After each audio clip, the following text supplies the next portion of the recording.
আসসালামু আলাইকুম ওয়া রাহমাতুল্লাহ। পৃথিবীর নিকৃষ্ট শাসক নমরুদ আল্লাহ রব্বুল আলামিনকে হত্যা করার জন্য কিভাবে শকুনের উড়ন্ত যান তৈরি করেছিল এবং কিভাবে শকুনের যান দিয়ে আসমানে উড়ে গিয়েছিল, আবার কিভাবে জীবিত অবস্থায় আসমান থেকে জমিনে ফিরে এসেছিল। কেন আল্লাহ তাআলা নমরুদকে আকাশের উপরে ধ্বংস করে দেননি এবং কি জন্য নমরুদকে একের পর এক সুযোগ দেয়া হয়েছিল। প্রিয় দর্শক, শুরুতেই বলে রাখি, নমরুদ এবং ফেরাউনের মধ্যে একটি গুরুত্বপূর্ণ পার্থক্য ছিল। ফেরাউন জানত আল্লাহই হচ্ছেন পৃথিবীর সৃষ্টিকর্তা, পালনকর্তা, কিন্তু জেনে শুনে সে এটা গোপন করত। কিন্তু নমরুদ ছিল মাথা মোটা। নমরুদ এবং ফেরাউন দুজনেই নিজেকে খোদা দাবি করেছিল, কিন্তু নমরুদ কখনো জানত না যে তার উপরে আরেকজন সৃষ্টিকর্তা রয়েছে। আর এজন্যই আল্লাহ রব্বুল আলামিন ফেরাউনের থেকেও নমরুদকে বেশি সুযোগ দিয়েছেন নিজের ভুল বোঝার জন্য। ঘটনার শুরুতে বলে রাখি, ইব্রাহিম আলাইহিস সালামকে যখন অগ্নিকুণ্ডে নিক্ষেপ করা হলো এবং সেখান থেকে অক্ষত অবস্থায় তিনি জীবিত বের হয়ে আসলেন, তারপর থেকেই নমরুদ ইব্রাহিম আলাইহিস সালামের কাছ থেকে বারবার তার সৃষ্টিকর্তা সম্পর্কে জানতে চাইতেন। নমরুদ প্রকাশ্যে বলেছিল, আমি তোমার স্রষ্টার সাথে যুদ্ধ করে তোমাকে বুঝিয়ে দেব যে আমি সবচেয়ে বড়। জবাবে ইব্রাহিম আলাইহিস সালাম বারবার এক এবং অদ্বিতীয় খোদার দাওয়াত নমরুদকে দিতেন। নমরুদ বলতো, আমি অন্য খোদার বশ্যতা স্বীকার করতে পারি না, তবে আমি শীঘ্রই তোমার খোদার প্রাণ শেষ করে তার রাজ্য কেড়ে নেব। নাউযুবিল্লাহ। হযরত ইব্রাহিম আলাইহিস সালাম বললেন, হে কাফের নমরুদ, তুমি আমার আল্লাহর নিকট যাবে কেমন করে? নমরুদ জবাব দিল, সেজন্য তোমার চিন্তা করতে হবে না। এরপর পাপিষ্ট নমরুদ পাপাত্মা ইবলিশের পরামর্শ অনুযায়ী 4টি শকুন পাখি লালন পালন করে এগুলোকে হৃষ্টপুষ্ট করল এবং ইবলিসের সহযোগিতায় এই শকুন পাখিগুলো নমরুদের কথা মতো তার ইশারায় তার কাছে এসে উপস্থিত হতো। তারপর নমরুদ 4টি মোটা তাজা মেষকে জবাই করল, তার চামড়া খুলে ফেলে তার মাংস শকুনিদের মাথার উপরে এমনভাবে ঝুলিয়ে দিল যে শকুনগুলো সেই চামড়া থেকে মাংস খুঁটে খাওয়ার জন্য উপরের দিকে যখন মুখ উঠাতো, তখনই নমরুদের সৃষ্টি করা স্বয়ংক্রিয় যানটি আকাশের দিকে উঠতে থাকত। এখানে এই মেকানিজমে পরিপূর্ণ সহযোগিতা করেছিল ইবলিস। আল্লাহ পাকও চাইছিলেন নমরুদ যেন তার মনের আশা পূর্ণ করতে পারে, কেননা নমরুদ ইব্রাহিম আলাইহিস সালামের সাথে শপথ করেছিল যে কোনো মূল্যেই সে আকাশে উঠবে এবং ইব্রাহিমের খোদাকে ধ্বংস করে দিয়ে তারপরে সে ইব্রাহিমের কাছে আসবে। তারপর নমরুদ যথারীতি তীর ধনুক নিয়ে একটি স্বয়ংক্রিয় যান তৈরি করল, যার 4টি কোণা রইল। 4 কোণায় 4টি শক্তিশালী শকুনকে বেঁধে দেওয়া হলো। ইবলিস শকুনগুলোর উপর ভর করল।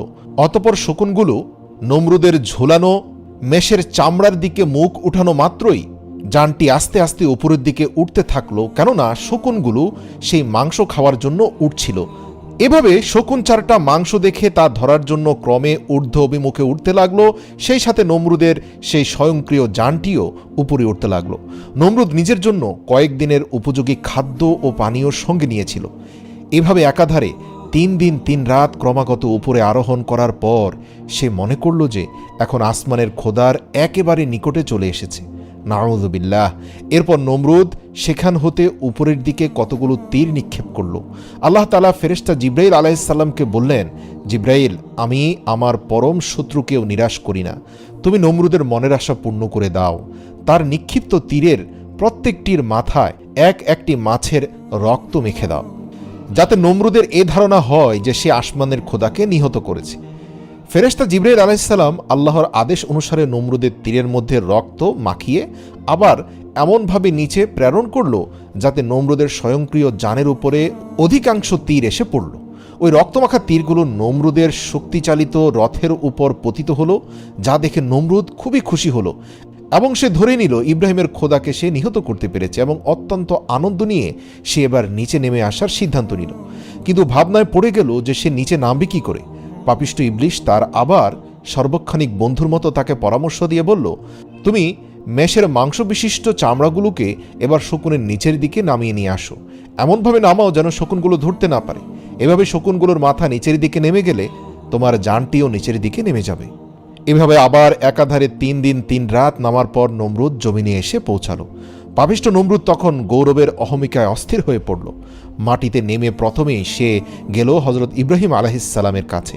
তাকে রক্তমাখা তীরগুলো দেখিয়ে সগৌরবে বলতে লাগলো, দেখলে তো ইব্রাহিম, তোমার খোদার বড়াই আমি শেষ করে দিলাম। আমার নিক্ষিপ্ত তীর তোমার খোদাকে বিদ্ধ করে দিয়েছে। নাউযুবিল্লাহ। এই দেখো, প্রত্যেকটি তীরেই রক্তমাখা রয়েছে। হজরত ইব্রাহিম আলাইহিসসালাম বললেন, ওহে নির্বোধ কাফের, আমার আল্লাহ তাআলাকে হত্যা করতে পারে এমন শক্তি কারো নেই। তিনি হাইয়ুল কাইয়ুম, চিরঞ্জীব, চিরস্থায়ী, তার কোনো মৃত্যু নেই। তিনি অদৃশ্যমান, নিরাকার, তাকে মানুষের আকারে কল্পনা করাটাও তো বোকামি। তার উপরে কারো কোনো শক্তি ক্ষমতা সক্রিয় হতে পারে না। ওহে বোকা, মহান প্রভু তোমার উপরে এখনো দয়াশীল আছেন বলেই তোমার দীর্ঘ 3 দিনের কষ্ট সাধনার একটা ফল তিনি তোমাকে পাঠিয়েছেন।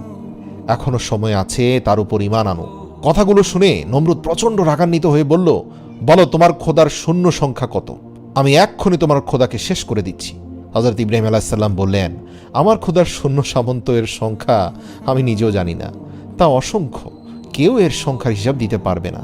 তিনি নিজেই শুধুমাত্র এর সঠিক সংখ্যা জানেন। বাদশাহ নমরুদ বলল, আচ্ছা সমস্যা নেই, তোমার খোদার সৈন্য সংখ্যা জানার আমার তেমন কোনো প্রয়োজন নেই। তবে তুমি তোমার খোদাকে আমার সাথে যুদ্ধ করার জন্য প্রস্তুত হতে বলো। আর যদি তাদের আমার সঙ্গে যুদ্ধ করার সাহস থাকে তবে সামনে আসতে বলো। যদি সামনে না আসে আমি ভেবে নেব তারা ভীত কাপুরুষ। নাউযুবিল্লাহ। হযরত ইব্রাহিম আলাইহিস সালাম বললেন, ওহে নির্বোধ, আমার খোদার সেনার সাথে যুদ্ধ করতে যদি তোমার এতই আগ্রহ থাকে তবে বেশ তাই করো। তুমি তোমার সকল সৈন্যকে প্রস্তুত হতে বলো। নমরুদ তার অসংখ্য সৈন্য বাহিনীকে খোদাই বাহিনীর সাথে যুদ্ধ করার জন্য প্রস্তুত হওয়ার আদেশ দান করলেন। তার সৈন্যবাহিনীর মধ্যে সাজ সাজ রব পড়ে গেল। তাছাড়া নমরুদ সারা দুনিয়ায় তার যত অধীন এবং অনুগত রাজা বাদশা ছিল তাদের সকলের প্রতিও কড়া আদেশ দিল যে অবিলম্বে তারা যেন নিজেদের সৈন্য সামন্ত সহ বাবলের দিকে রওনা হয়। আল্লাহু আকবার। প্রিয় দর্শক, ইতিহাস থেকে জানা যায় পৃথিবীর ইতিহাসে 3 জন বাদশা পুরো পৃথিবীকে শাসন করেছেন। এদের একজন সুলাইমান আলাইহিস সালাম, দ্বিতীয়জন জুলকারনাইন এবং তৃতীয়জন নমরুদ।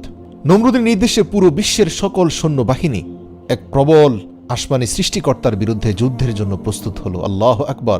এই আদেশ পেয়ে বাহিনীতে যত সমান্ত আছে সব নিয়ে রাজা বাদশাগণ বাবলে এসে একত্রিত হলো। হযরত ইব্রাহিম আলাইহিস সালাম নমরুদের কীর্তিকলাপ দেখে আল্লাহর দরবারে দোয়া করলেন, হে মাবুদ, আপনি সকল কিছুই দেখছেন। বাদশা নমরুদ যেভাবে স্পর্ধার সীমা ছাড়িয়ে গেছে এবং অহংকারের ধারাকে সরাজ্ঞান করছে, তার দর্প শেষ না করলে দুনিয়ার সাধারণ জনগণও তা দেখে ব্যাপক আকারে বিভ্রান্ত হবে এবং বিপদে চলে যাবে। ইতিমধ্যে আপনার পাঠানো রক্তরঞ্জিত তীরগুলো দেখিয়ে সে অসংখ্য মানুষকে পথভ্রষ্ট করছে। আল্লাহ রাব্বুল আলামিন হযরত ইব্রাহিম আলাইহিস সালামের দোয়া মঞ্জুর করলেন। ফেরেশতা জিবরাইল আলাইহিস সালাম এসে হযরত ইব্রাহিম আলাইহিস সালামকে জিজ্ঞেস করলেন, ইয়া রাসূলুল্লাহ, ইয়া খলিলাল্লাহ, আপনার চিন্তার কোনো কারণ নেই, অতি শীঘ্রই আল্লাহ তাআলা পাপিষ্ঠ নমরুদকে চরম শাস্তি প্রদান করবেন। নমরুদ ও তার বেঈমান সৈন্য সামন্ত সকলেই ধ্বংস হয়ে যাবে। কথিত আছে যে বাবেলে বিভিন্ন রাজ্য হতে এত অধিক পরিমাণে সৈন্য এসে একত্রিত হলো যে তাদের তাঁবুর বহর প্রায় 50 মাইল এলাকা ব্যাপী বিস্তৃত হলো। আল্লাহু আকবার। হযরত ইব্রাহিম আলাইহিস সালাম নমরুদের এমন সৈন্য সামন্ত একত্রিত হওয়া এবং প্রস্তুত হওয়ার পরেও ইব্রাহিম আলাইহিস সালাম তাকে গিয়ে বললেন, হে নমরুদ, তুমি কার বিরুদ্ধে যুদ্ধ করতে চাচ্ছ? চিন্তা ভাবনা করে দেখেছ কি যার নিকট তুমি ও আমি সকলেই মুখাপেক্ষী, যিনি আমাদের সকলের রুজির ব্যবস্থা করেন, যার ক্ষমতা এত অসীম ও প্রবল যে ইচ্ছে করলে তিনি চোখের পলকে সারা পৃথিবী শেষ করে দিতে পারেন। তার বিরুদ্ধে এমন জাঁকজমকের সাথে যুদ্ধ প্রস্তুতি গ্রহণ করা পৃথিবীর সবচেয়ে বড় নির্বুদ্ধিতা। এখনো সময় আছে নমরুদ, তোমার প্রভু তোমার উপর এখনো দয়াবান। দেখতে পাচ্ছ এখনো আসমান থেকে কোনো আযাব নাজিল হয়নি, কেননা তুমি অজ্ঞ এবং মূর্খ। তাই তোমার প্রভু এখনো তোমার প্রতি ধৈর্যশীল আছেন। তুমি এক আল্লাহর প্রতি বিশ্বাস স্থাপন করো। ইব্রাহিম আলাইহিস সালামের কথা শুনে পাপিষ্ঠ নমরুদ বলল, হে ইব্রাহিম, তুমি আমার এই সামান্য প্রস্তুতিতেই ভয় পেয়ে গেছো বুঝি? তোমাকে আমি এর আগেও বলেছি, আবারও বলছি, তুমি আমাকে এখনো তোমার খোদার শক্তির মিথ্যাভীতি প্রদর্শন করা বন্ধ করো। আমি তোমার এসব কথায় ভয় পাওয়ার মতো লোক নই। তোমার খোদার শূন্য সংখ্যার নাকি কোনো শেষ নেই। আমি দেখতে চাই এই সকল শূন্যের শেষ কোথায়। আর বারবার আমার কাছে এইসব দাওয়াত নিয়ে এসো না, ওই কথা শুনলে আমার বিরক্তি লাগে। নমরুদের কথা শুনে আল্লাহর নবী হযরত ইব্রাহিম আলাইহিস সালামের মনে বড় কষ্ট এবং ব্যথা লাগলো। তিনি আল্লাহর দরবারে ফরিয়াদ করলেন, হে মাবুদ, আমি নমরুদকে তোমার পথে আনার ভুল চেষ্টা করেছিলাম। কিন্তু আমি যতই চেষ্টা করি ততই আমাকে দুর্বল ভেবে সে নিজেকে অজেয় শক্তির অধিকারী বলে মনে করে। অতএব এখন আর তার শাস্তির বিধান না করে পারা যায় না। সঙ্গে সঙ্গে আল্লাহর তরফ হতে ওহির মাধ্যমে জিজ্ঞেস করা হলো, হে আমার বন্ধু, তুমি বলো নমরুদের বিরুদ্ধে আমি কোন ধরনের সৈন্য পাঠিয়ে দেব? তখন হযরত ইব্রাহিম আলাইহিসসালাম আরজ করলেন, হে মাবুদ, নমরুদ যত বেশি বড়াই করুক না কেন, তোমার সামান্য একটি বাণীতেই তা ধ্বংস হতে পারে। অতএব আমি এ কামনা করি যে তাকে একটি ক্ষুদ্র শক্তি দিয়েই নির্মূল করে দিয়ে শিক্ষা দেওয়া দরকার যে দুনিয়ার শক্তি যত বিরাট এবং প্রবল হোক না কেন, মহান মালিকের একদম সামান্য ও ক্ষুদ্রতম একটি শক্তির নিকটও তা একেবারে দুর্বল, অসহায়। ইব্রাহিম আলাইহিস সালাম আল্লাহকে অনুরোধ করলেন, হে আল্লাহ, নমরুদকে কোনো বড় বাহিনী দ্বারা ধ্বংস করবেন না, যেভাবে আদ এবং সামুদকে ধ্বংস করেছেন, বা পুরো বিশ্বব্যাপী বন্যা দিয়ে আপনি নূহ আলাইহিস সালামের সেই পথভ্রষ্ট কাউমকে ধ্বংস করেছেন। বরং আপনি পৃথিবীর সবচেয়ে তুচ্ছ ও ক্ষুদ্র বাহিনী দিয়ে নমরুদকে শেষ করুন, যাতে মানুষের মগজের মধ্যে ঢুকে যায় যে মহান প্রভু আল্লাহ পুরো বিশ্বের শাসককে কত তুচ্ছ জিনিস দিয়ে ধ্বংস করতে পারেন। আল্লাহ তাআলা ইব্রাহিম আলাইহিস সালামের দোয়া কবুল করলেন এবং ইব্রাহিম আলাইহিস সালামের দোয়া অনুযায়ী আল্লাহ রাব্বুল আলামিন এক ঝাঁক ক্ষুদ্র মশা বাহিনী পাঠিয়ে দিলেন নমরুদের সেনা সামন্তকে ধ্বংস করে দেওয়ার জন্য। আল্লাহ রাব্বুল আলামিন বললেন, আমি মশা বাহিনী দ্বারাই নমরুদের অহংকার ধ্বংস করে দেব। ফেরেশতাগণকে আল্লাহ আদেশ দিলেন, কোহে কাহাফের একটি দরজা উন্মুক্ত করে মশাদেরকে পথ করে দাও। আল্লাহর আদেশ সঙ্গে সঙ্গে পালিত হলো এবং সে পথে মশার দল বের হয়ে দুনিয়ার সারা আকাশ ছেয়ে গেল। নমরুদ হযরত ইব্রাহিম আলাইহিস সালামের কাছে জিজ্ঞেস করল, কি হে ইব্রাহিম, আমার সৈন্যবাহিনী তো বহু আগে প্রস্তুত হয়ে আছে, তোমার খোদার সৈন্যবাহিনী কোথায়? হযরত ইব্রাহিম আলাইহিস সালাম বললেন, ওই যে আমার খোদার সৈন্যবাহিনীও এসে পড়েছে। আল্লাহ তাআলা মশাদের লক্ষ্য করে বললেন, তোমাদের জন্য আজ আমি উত্তম খাবারের ব্যবস্থা করেছি। তোমরা আজ নমরুদের সৈন্যদের রক্ত ও মাংস খেয়ে তোমাদের উদর পূর্ণ করো। হযরত ইব্রাহিম আলাইহিস সালাম আকাশের দিকে লক্ষ্য করে বললেন, ওই যে আমার খোদার সৈন্য আসছে। তখন নমরুদ ও তার সেনাগণ আকাশের দিকে তাকিয়ে দেখল যে একটা বিরাট ঘন কৃষ্ণবর্ণ মেঘের ছটা সারা আকাশকে আচ্ছন্ন করে ফেলেছে। তারা মনে করল যে এখনই মুষলধারে বৃষ্টিপাত শুরু হবে, কিন্তু সঙ্গে সঙ্গে তাদের সে ধারণা ভুল প্রমাণিত হলো। নমরুদ একটি নতুন ধরনের আওয়াজ শুনতে পেয়ে তার সৈন্যদেরকে আদেশ করল, তোমরা তোমাদের ডাক ঢোল এবং কাড়া নাকাড়াগুলো সজোরে বাজাতে থাকো এবং সকলে অস্ত্রশস্ত্র নিয়ে তৈরি হয়ে যাও। সম্ভবত ইব্রাহিমের খোদার সৈন্য নিকটে চলে এসেছে। আসামাত্রই তোমরা তাদের উপর এমনভাবে ঝাঁপিয়ে পড়বে যেন বিশ্ববাসী জানতে পারে এই পৃথিবীর খোদা নমরুদের শক্তি কত। জেনে রেখো, ইব্রাহিমের খোদার একটি সৈন্য যেন জীবিত ফিরে যেতে না পারে। মশার দল ঊর্ধ্ব আকাশে থাকতেই এমন এক গুনগুন আওয়াজ শুরু করলো যে লক্ষ কোটি মশার দল সম্মিলিত গুনগুন আওয়াজের হৃদয় কাঁপানো এক আওয়াজের সৃষ্টি হয়ে গেল। সেই আওয়াজ এর কাছে নমরুদের সৈন্যদের ডাক ঢোলের আওয়াজ তরিয়ে গেল। মশার দল এসে নমরুদের প্রত্যেকটি সৈন্যের দেহের উপরে এমনভাবে আক্রমণ করল যে তাদের মাথা ও নাক, চোখ, পেট, পিঠ, হাত, পা কোনো জায়গায় বাকি রাখল না। সর্ব অঙ্গ প্রত্যঙ্গে মশা ছেয়ে গেল। এরা সর্বস্থানে এমনভাবে ধ্বংস করতে লাগলো যে তারা তখন তাদের অস্ত্র ফেলে দিয়ে দুই হাতে মশা তাড়াতে ও দেহ চুলকাতে শুরু করলো। কারো কারো নাক ও নাকের পথ দিয়ে মশা শরীরের ভেতর প্রবেশ করে মাথার মগজ কাটতে লাগলো, নাক দিয়ে রক্ত ছুটল এবং পেটের নাড়ি ভুড়িও মশা খেয়ে ফেললো। কোনো ক্রমেই কেউ তার শরীর মশামুক্ত করতে পারেনি। আল্লাহু আকবার! কেননা শরীরের একটি মশা তাড়াতে না তাড়াতেই অন্তত 100টি এসে নতুন করে কামড় লাগালো। প্রিয় দর্শক, আপনাদের উদ্দেশ্যে বলি, পৃথিবীর বর্তমান সময়ের সাধারণ মশা থেকে কয়েক হাজার গুণ শক্তিশালী এবং বিষাক্ত ছিল সেই মশাগুলো। সাধারণ মশা তো শুধু রক্ত পান করে, কিন্তু এই মশাগুলো শরীরের রক্ত, মাংস এবং মাথার মগজ খেয়ে ফেলতে লাগলো।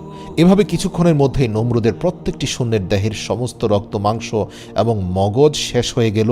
শুধু কতগুলো কঙ্কাল পড়ে রইল, লক্ষ লক্ষ কঙ্কালের সারি পড়ে রইল, আর মাংস পিণ্ড সব শেষ। আল্লাহু আকবার!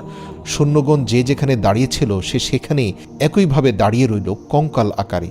শরীরে কোনো মাংস নেই, মাথার ভেতরে কোনো মগজ নেই, কারণ নড়াচড়া করার মতো শক্তি রইল না। আল্লাহ পাকের হুকুমে এরা প্রত্যেকে দাঁড়িয়ে রইল। আল্লাহ পাকের অন্যান্য আযাবে বাতাসের প্রচণ্ড ঝাপটা থাকে, কিন্তু এই আযাবে একটু বাতাসও আসলো না যে কঙ্কালগুলো ডানে বামে পড়ে যাবে। দেখতে দেখতে সকলের জীবন শেষ হয়ে গেল। যুদ্ধের ময়দানে যখন এই অবস্থা, তখন বাদশাহ নমরুদ একটু দূর হতে তার সৈন্যদের এই দুরবস্থা দেখতে পেয়ে ভয়ে পালান করে নিজের মহলে এসে প্রবেশ করল এবং তার বেগমের কাছে বলতে শুরু করলো যে কোথা হতে যেন অসংখ্য মশার ঝাঁক উড়ে আমার সকল সৈন্যের রক্ত, মাংস ও মগজ খেয়ে ফেলেছে। তারা সবাই এখন প্রাণহীন অবস্থায় দাঁড়িয়ে আছে। আমি এভাবে না আসলে সম্ভবত এতক্ষণে আমার প্রাণ শেষ হয়ে যেত। নমরুদ যখন তার বিবির নিকট এই বিবরণ প্রদান করছিল, ঠিক সেই মুহূর্তে ওই মশা বাহিনীর সেনাপতি অর্থাৎ সবচেয়ে বড় মশাটি উড়ে এসে নমরুদের নাকের ছিদ্র দিয়ে মগজে প্রবেশ করে বারবার দংশন করতে লাগলো। তাতে অস্থির হয়ে মহাপাপী নমরুদ উচ্চস্বরে চিৎকার শুরু করলো। তার অবস্থা এমন হলো যে প্রবল যন্ত্রণায় সে দুমড়ে মুচড়ে গেল, ছোটাছুটি দৌড়াদৌড়ি লাফালাফি করতে লাগলো, কিন্তু কিছুতেই তার কিছু হলো না। আল্লাহ পাকের হুকুমে সেই মশা নমরুদের মগজও খেলো না, কিছুই করলো না, শুধু মগজের ভিতরে প্রচণ্ড রকমের পেইন অর্থাৎ যন্ত্রণা দিতে থাকলো।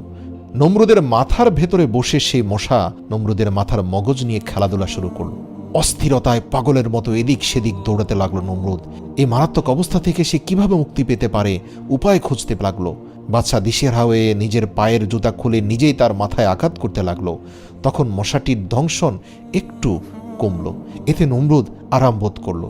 কিন্তু যেই মাথায় জুতার আঘাত করা বন্ধ করা হলো, অমনি আবার মগজে মশার দংশন শুরু হয়ে গেল। নমরুদ অন্যান্য বস্তু, আরামদায়ক বস্তু দ্বারা মাথায় আঘাত করলে কিন্তু মশার দংশন কমতো না। শুধুমাত্র যখনই সে জুতা দিয়ে আঘাত করত তখনই মাথায় মশার দংশন কমতো। তাই জুতা দ্বারা মাথায় আঘাত করার জন্য দুজন কর্মচারী রাখা হলো। নমরুদ এভাবে কয়েক বছর বেঁচে থাকলো এবং প্রতিনিয়ত দুজন কর্মচারী মাথার মধ্যে জুতা দ্বারা আঘাত করতে লাগলো। সবচেয়ে ইন্টারেস্টিং ব্যাপার হলো, নমরুদের মাথায় যত জোরে আঘাত করা হতো নমরুদ তত বেশি প্রশান্তি পেত। চিন্তার বিষয় বটে, আল্লাহ রাব্বুল আলামিন ইব্রাহিমকে অগ্নিকুণ্ডে নিক্ষেপকারী বাদশাহ নমরুদকে শাস্তি দেওয়ার জন্য এমন অভিনব কৌশল অবলম্বন করলেন যা পৃথিবীর ইতিহাসে অন্য কোনো পাপিষ্ঠকে ধ্বংস করার জন্য অবলম্বন করেননি। আল্লাহ নমরুদকে তাৎক্ষণিক মৃত্যু দিতে পারতেন, কিন্তু এতে তার দম্ভ অহংকার শেষ হতো না। সেই সময়কালে পৃথিবীতে সবচেয়ে অপমানজনক শাস্তি ছিল জুতার বাড়ি। যদিও বর্তমানেও জুতার বাড়ি কোনো সম্মানজনক শাস্তি নয়, কিন্তু নমরুদকেই আল্লাহ রাব্বুল আলামিন পৃথিবীর ইতিহাসে একমাত্র বাদশাহ যাকে জুতার বাড়ি অন্তত কয়েক বছর খাইয়েছিলেন। নিজের মাথায় জুতা পেটা করার জন্য নিজের টাকাতেই লোক নিযুক্ত করে রেখেছিল নমরুদ। কি আশ্চর্যের শাস্তি! পাপিষ্ঠ নমরুদ একাধারে কম বেশি 1 বছর পর্যন্ত এভাবে জুতার আঘাত মাথায় বরণ করে নিয়ে মৃত্যু অবস্থার মধ্যে বেঁচে রইল।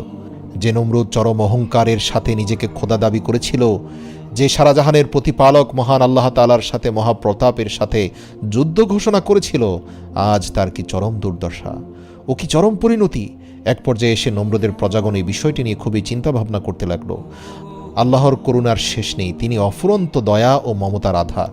কাউকে তিনি সহজে ধ্বংস করতে ইচ্ছে পোষণ করেন না, অপেক্ষা করেন, ধৈর্য সহ্য অবলম্বন করেন এবং সময় সুযোগ দিতেই থাকেন। তিনি দেখেন বান্দা নিজের ভুল বুঝতে পেরে অনুতপ্ত হয় কিনা। যদি হয় তবে আল্লাহ তার সারা জীবনের অপরাধসমূহ ক্ষমা করে দেন। নমরুদের ক্ষেত্রেও আল্লাহ সেই একই নীতি গ্রহণ করেছিলেন। নমরুদ যখন দুর্দশায় ভুগছিল তখন আল্লাহ একদিন হজরত ইব্রাহিম আলাইহিসসালামকে বললেন, হে নবী, তুমি আবার একবার নমরুদের কাছে গিয়ে বলো এখনও সময় আছে, সে সর্বশক্তিমান এবং অদ্বিতীয় আল্লাহকে স্বীকার করে কিনা। এই ব্যক্তি অজ্ঞ, মূর্খ, তাই তুমি দেখো, সে তো অনেক কিছু দেখেছে, এখনও কি তার ঈমান আনার ইচ্ছে আছে? এটি তার শেষ সুযোগ। হজরত ইব্রাহিম আলাইহিসসালাম তার কাছে গেলেন এবং বললেন, হে নমরুদ, অনেক কিছুই তো দেখেছ, আমার খোদার শক্তিমত্তা সম্পর্কে তোমার আর কোনো সন্দেহ সুযোগ আছে বলে আমি মনে করি না। আসো, এক এবং অদ্বিতীয় আল্লাহকে স্বীকার করে আমার সাথে কালেমা পাঠ করো। রাগান্বিত নমরুদ বলল, হে ইব্রাহিম, তুমি আমার চোখের সামনে থেকে চলে যাও, আমার নিকট থেকে চলে যাও, তুমি তোমার মিথ্যা বেহেশতের লালসায় আমাকে ভুলাতে পারবে না। হজরত ইব্রাহিম আলাইহিসসালামের সাথে কুৎসিত আচরণের পর নমরুদের মগজের ভেতরে থাকা মশাটি তার ধ্বংসনের পরিমাণ কয়েক গুণ বাড়িয়ে দিল। এতে নমরুদ প্রচণ্ড রকম ব্যথা যন্ত্রণায় অস্থির হয়ে পড়ল। শেষ পর্যন্ত দেখা গেল যে জুতোর বাড়িতে কোনোভাবে কাজ হচ্ছে না। নমরুদ কোনোভাবেই স্বস্তি পাচ্ছে না। কর্মচারীদের বলল ভারী থেকে ভারী বস্তু দিয়ে তার মাথায় আঘাত করতে। কর্মচারীরা তাই করতে থাকলো। এক পর্যায়ে কর্মচারীরা নমরুদকে বলল, মহারাজ, আমরা মুগুর দিয়ে আপনাকে আঘাত করতে পারি না, এতে আপনার মৃত্যু ঝুঁকি রয়েছে। নমরুদ বলল, মুগুর কেন, আমাকে লোহা দ্বারা আঘাত করো, এতে আমি বেশি স্বস্তি পাব।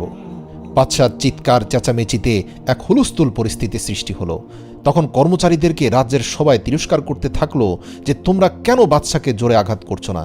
এতে ক্রমে কর্মচারীদের মনে বাদশার প্রতি বিরক্তি সৃষ্টি হলো। একদিন মুগুর দিয়ে এত জোরে তারা আঘাত করলো যে সাথে সাথে নমরুদের মাথা দ্বিখণ্ডিত হয়ে গেল এবং তার ভেতর থেকে মোশা বাহিনীর প্রধান সেনাপতি মোশাটি উড়ে চলে গেল জীবিত অবস্থায়। আল্লাহ আকবার। তবে নমরুদের মাথা দ্বিখণ্ডিত হওয়ার পর পরম বিস্ময়ে সবাই লক্ষ্য করল যে তার মাথার ভেতরের মগজের লেশমাত্র অবশিষ্ট নেই, সব মশা খেয়ে ফেলেছে। পৃথিবীতে আল্লাহ তাআলার এক আশ্চর্য নিশানা এটি যে নমরুদ মাথার ভেতরে মগজবিহীন অবস্থায় 40 দিন বেঁচে ছিল এবং সর্বশেষ মগজের টুকরোটি খেয়েই মশাটি বিদায় হয়েছে।